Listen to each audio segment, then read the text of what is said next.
మీ కొరకు ఒక చిన్న ప్రార్థన చేశాను. దానికన్నా ముందుగా ఒక చిన్న మాట మీతో పంచుకోవాలని ఆశపడతా ఉన్నాను. ద్వితీయోపదేశ కాండము 4వ అధ్యాయము 7వ వచనం, ఏలైనగా మనము ఆయనకు మొరపెట్టినప్పుడల్లా మన దేవుడైన యెహోవా మనకు సమీపముగా నున్నట్లు మరి ఏ గొప్ప జనమునకు ఏ దేవుడు సమీపముగా నున్నాడు అని రాయబడి ఉన్నది. నిజమే ప్రియులారా, మనము మొరపెట్టినప్పుడల్లా మన దేవుడు మనకు సమీపంగా ఉంటాడు. కొన్నిసార్లు మనం అనుకుంటాం, పర్లేదండి అందరూ నాకున్నారు అని అనుకుంటాం, గాని నిజంగా ఎవరు మనకు ఉండరండి. దేవునికి నువ్వు ఎప్పుడైతే మొరపెడతావో ఆయన నీకు సమీపంగా ఉండడానికి ఇష్టపడతా ఉన్నాడు. నీ పరిస్థితి ఏదైనా కూడా, నువ్వు ఎంత కష్టంలో ఉన్నా నా ప్రభు నీకు సమీపంగా ఉన్నాడు. బిడ్డ, నువ్వు మొరపెట్టు, ప్రార్థన చేయి. దేవా, ఈ కష్ట సమయంలో నాకెవ్వరూ లేరయ్యా అని నువ్వు దేవుని మీద ఆధారపడగలిగితే, ఆయనను ఆశ్రయించగలిగితే, ఆయన సమీపంగా ఉండునట్లు మరి ఏ దేవుడు లేడు ఈ లోకంలో. మన దేవుడు మనకి సమీపంగా ఉంటాడు. ఆమేన్. నేను స్వస్థపరిచే దేవుడు, నిన్ను బలపరిచే దేవుడు, నీకు నెమ్మదినిచ్చే దేవుడు, నీకు శాంతినిచ్చే దేవుడు, నిన్ను అనేక మందికి ఆశీర్వాదకరంగా మార్చే దేవుడై ఉన్నాడు. కనుక ప్రభువుని వేడుకుందాం, ప్రార్థన చేద్దాం, మొరపెట్టు. నీ దేవుడైన యెహోవా నీకు సమీపముగా ఉండును గాక. ఈ ప్రార్థనలో ఏకీభవించు. పరిశుద్ధుడా, మహోన్నతుడా, గనుడా, నీకు స్తోత్రాలయ్యా.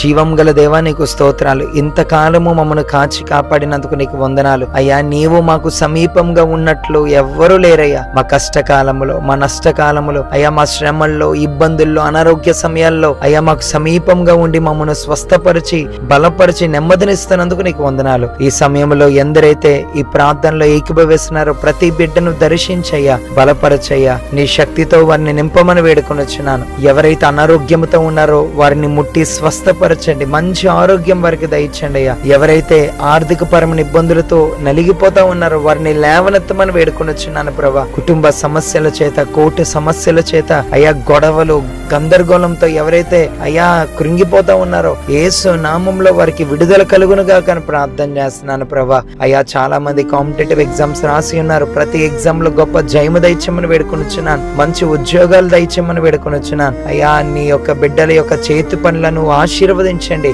మేలులతో నీ యొక్క బిడ్డలను తృప్తిపరచమని వేడుకొని వచ్చినాను ప్రభా. వారి యొక్క పనుల్లో, ఉద్యోగాల్లో, వ్యాపారాల్లో నీ యొక్క తోడు, నీ యొక్క సహాయము అందించమని వేడుకొని వచ్చినాను. ముయ్యబడిన గర్భాలు యేసు నామంలో తెరవబడునుగా కానీ ప్రార్థన చేస్తున్నాను ప్రభా. అయ్యా, సూర కార్యాలు, అద్భుత కార్యాలు ప్రతి ఒక్కరి జీవితాల్లో మీరే జరిగించి ప్రతి ఒక్కరిని బలపరిచి వారి యొక్క విన్నపాలు, వారి యొక్క మొరలు, వారి యొక్క ప్రార్థనలు మీరే ఆలకించి ప్రతి దానికి తగిన సమయంలో జవాబిచ్చి నీ మహిమ కొరకు ప్రతి ఒక్కరిని వాడుకోమని, మహిమ, ఘనత, కీర్తి, ప్రభావములు మీరు మాత్రమే పొందుకోమని నజరేయుడైన యేసయ్య నామంలో ఈ యొక్క ప్రార్థన అడిగి వేడుకొనుచున్నాం మా తండ్రి.